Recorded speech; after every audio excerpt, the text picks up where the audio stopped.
Acara ini dipersembahkan oleh Kembali lagi di Jendela Pemirsa, masih bersama Dr. Abdullah Syahab, SPKJ dari Rumah Sakit Muhammad Hussein Palembang, dan masih membahas mengenai kesehatan jiwa untuk semua, investasi lebih besar dan akses lebih luas untuk semua di mana saja. Dan untuk pemirsa di rumah yang ingin berinteraktif bisa di 07113646666 atau di 364111. Baik dokter, kita lanjutkan kembali ini dokter ya. Kalau untuk gangguan jiwa sendiri ini dokter, apakah si pasien ini bisa sembuh, dok? Ya, kalau kita bilang apakah bisa sembuh atau tidak ya, ya kalau saya boleh bilang begini, sebetulnya gangguan jiwa itu ada perubahan sikap dan perilaku ya, karena ada ketidakseimbangan neurotransmitter lah di otak ya. Ada boleh kita sebut ada namanya dopamin, serotonin, glutamat, GABA dan lain-lain. Ya, gunanya obat adalah untuk menstabilkan ketidakseimbangan itu ya kan. Yang ada meningkat dibuat stabil, turun jadi stabil. Yang terlalu menurun nanti naik ya jadi stabil juga. Itu gunanya obat. Jadi untuk menstabilkan neurotransmitter tersebut ya. Jadi dengan stabilnya neurotransmitter tadi maka gejalanya akan berkurang ya. Gejala-gejala yang muncul akan hilang. Ya. Jadi terkontrol dan terkendali. Ya. Oke. Berarti memang kalau untuk berbicara sembuh lebih terkontrol ya dokter ya, lebih stabil dan kalau untuk normal kembali itu bagaimana dokter? Ya, saya bilang tadi kalau sudah terkontrol dan stabil ya insya Allah normal kembali dia, kehidupan normal kembali, dia bisa bekerja secara optimal, yang sebagai kepala keluarga dia bisa ngurusi anak dan istrinya, yang punya kebun bisa berkebun kembali. Tetapi yang harus diingat adalah mereka harus makan obat dan kontrol secara teratur. Ya. Kenapa? Kalau kalau dia makan obat tidak teratur ya nanti yang ketidakseimbangan nanti muncul lagi. Ya. Oke. Ya. Berarti memang obat ini sangat penting ya dokter ya. Dan memang harus terus menerus agar bisa terkontrol tadi ya dokter ya. Karena memang untuk menstabilkannya. Jadi kalau dia tidak meminum obat dokter, itu akan sangat bahaya dokter? Ya, kalau dia tidak mau minum obat, gejala-gejala akan muncul kembali. Ya, gelisah kembali, kemudian emosi tidak terkendali, ada gangguan tidur, mudah marah, mudah tersinggung, nah itu akan muncul kembali. Makanya tetap disarankan harus makan obat dan kontrol secara teratur. Ya. Makanya sebaiknya ya jangan sampai kita ngurangi obat sendiri, nyetok obat sendiri. Nanti biar konsultasi sama dokternya lah ya, ya dokternya apakah obatnya bakal naik, turun atau kurang dosisnya, nanti biar kita diskusi sama dokternya. Sama dokter. Ada pasien yang bandel, dokter. Ya. Mungkin dia sudah merasa sudah sehat. Betul. Saya tidak mau minum obat lagi. Itu bagaimana, dokter? Ya.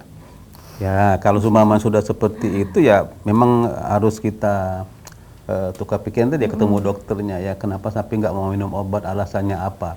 Nanti dokternya bisa memberikan satu pandangan ya, penjelasannya, gunanya minum obat teratur, gunanya kontrol secara teratur ke rumah sakit ke dokter, itu gunanya apa, manfaatnya apa. Ya. Banyak kasus seperti itu ya, karena pasiennya sudah merasa nyaman, sudah merasa sehat, merasa sembuh ya, dia nolak minum obat. Saya sudah sehat dokter, kalau saya masih minum obat artinya saya masih sakit. Betul seperti itu. Ya. Baik, dokter, kalau untuk keluarga sendiri ini, ada mungkin dari anggota keluarganya ada yang terkena gangguan jiwa. Betul. Si keluarga ini tidak mau membawa ke rumah sakit, tidak mau membawa ke dokter karena takut akan ketergantungan obat ini dokter. Betul. Nah itu bagaimana dokter? Sebetulnya pikiran seperti itu ya umum terjadi ya. Gak usah berobat ke rumah sakit jiwa, gak usah berobat ke psikiater, nanti ketergantungan. Itu sudah jadi hal-hal yang umum di masyarakat. Malah kadang-kadang mohon maaf sekali ya, kadang-kadang ada dokter juga menyarankan seperti itu. Jangan berobat ke psikiater, nanti ketergantungan. Banyak tenaga medis ngomong ke pasiennya, gak usah berobat ke psikiater, nanti ketergantungan. Nah, saya pikir janganlah menginformasikan hal seperti itu ya, karena kita harus membantu orang-orang dengan gejala-gejala gangguan jiwa. Karena apa? Kalau dia tidak dibantu dengan segera, maka gejalanya akan bertambah berat. Gejalanya akan bertambah banyak. Malah kalau udah gaduh gelisah, mengamuk, itu repot. Kalau udah ngamuk tuh susah kita. Ya, jadi anggapan-anggapan seperti itu ya lumrah dan wajar. Tapi alangkah baiknya ya wise bijaksananya kalau umpamanya ada pasien, ada anggota keluarga kita yang mengalami gangguan jiwa, silakan berobat ke dokter. Kalau nggak mau ke rumah sakit jiwa, nggak mau ke rumah ke psikiater, ya silakan temui dokter keluarganya. Dia minta mendapat sama dokter keluarganya atau puskesmas terdekat ya supaya bisa ditangani dengan segera. Berarti memang perlu edukasi ini dokter ya untuk keluarga sendiri. Memang mungkin banyak yang belum mengetahui pentingnya memang harus dibawa ke rumah sakit atau ke dokter dan psikiater ya dokter ya untuk mengetahui mungkin bagaimana kestabilan dari emosi si keluarga ya sendiri ya dokter. Baik dokter, kalau untuk faktor genetik mungkin ini dokter ya berpengaruh pada gangguan mental daripada faktor lingkungan. Itu bagaimana dokter? Ya, kalau umpamanya kita menyebut penyebab gangguan jiwa ya banyak faktor, salah satunya adalah faktor genetis ya, faktor genetis atau faktor lingkungan ya. Faktor lingkungan itu banyak yang mempengaruhi juga. Kalau faktor genetis ya kesannya ada keturunan ya. Memang secara literatur disebutkan bahwa ada beberapa kasus-kasus gangguan jiwa yang sifatnya genetis menurun ya enggak. Umpamanya di antara salah satu anggota keluarga yang di atasnya ada gangguan jiwa, kemungkinan anak-anaknya akan mengalami gangguan jiwa. Tapi kalau saya boleh berpendapat, sebetulnya kalau umpamanya walaupun secara genetis ada riwayat gangguan jiwa, tetapi anak keturunannya enjoy aja, nyaman saja, ada konflik masalah, mereka bisa selesaikan dengan baik, ya nggak, mereka bisa beraktivitas seperti biasa, ya biasanya nggak muncul.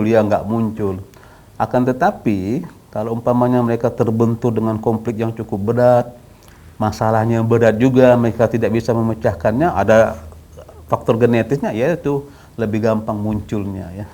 Ya. Berarti memang lebih gampang muncul ini dokter ya, Iya, kalau untuk karena yang paling dekat sendiri ini dari keluarga ya dokter ya. Betul, ya, betul. Nah, kalau untuk yang paling banyak ini dokter, yang pernah dokter tangani sendiri, untuk kasus depresi itu kasus depresi seperti apa dokter? Ya. Kalau kita kasus depresi ya ada dua ya, ada depresi yang tanpa gangguan psikotik namanya ya, ada depresi dengan gangguan psikotik. Ya.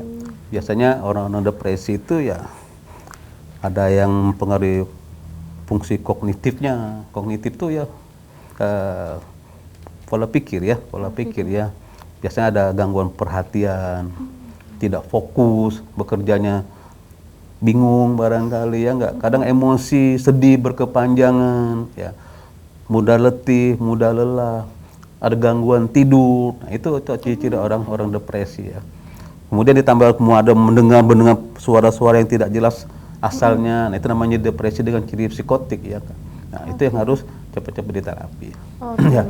Berarti memang macam-macam ini dokter ya, yang pernah kasusnya pun memang berbagai macam. Betul, ini dokter. Ya. Mungkin kalau untuk depresi mungkin gangguan jiwa ini akibat obat-obatan mungkin dokter, seperti narkoba ataupun lainnya, itu bagaimana itu dokter? Kalau narkoba ya ada diagnosis tersendiri ya, tersendiri. Jadi kalau umpamanya orang-orang ya kita sebutlah pakai sabu-sabu lah ya, sabu-sabu sering paling banyak memang sabu-sabu ya. Apabila mereka memakai sabu-sabu untuk jangka waktu yang cukup panjang, ya kemudian jumlah dosisnya tinggi, ya lama-lama bisa mengalami gangguan jiwa berat. Oke. Berarti memang untuk gangguan jiwa ini sendiri memang banyak faktornya ini dokter banyak ya. Faktor, betul. Oke, baik dokter, untuk stres berlebihan ini dokter dan depresi mungkin karena pekerjaan atau hal lainnya. Ini apakah ciri-ciri atau tanda-tanda mungkin akan terkena gangguan jiwa ini dokter? Ya. Sebetulnya kalau umpamanya, kalau stres itu hal yang normal ya. Ya, stres itu namanya tekanan ya. Ada stresnya sifatnya positif ya. Iya. Dengan pekerjaan yang banyak kita tertekan, tapi kita bekerja latasi secara maksimal, stresnya positif ya. Buat kita tambah optimis barangkali. Tapi sebaliknya, ya kalau umpamanya stresnya negatif, ada pekerjaan, ada kegiatan, ada satu konflik masalah, buat kita menjadi ya tidak nyaman barangkali ya, nggak ada kalau masalah kita membuat jadi emosi ya. Makanya yang saya bilang itu ada stres yang sifatnya positif ya, ada yang negatif ya. Kalau yang positif ya lebih baik, begitu lebih terpacu ya, lebih terpicu ya. Oke, baik. Ini semakin banyak ini dokter ya perbincangan kita. Nanti kita akan lanjutkan kembali dokter, dan untuk pemirsa di rumah yang ingin berinteraktif bisa di 0711364666 atau di 364111. Kami akan kembali tetap di Jendela.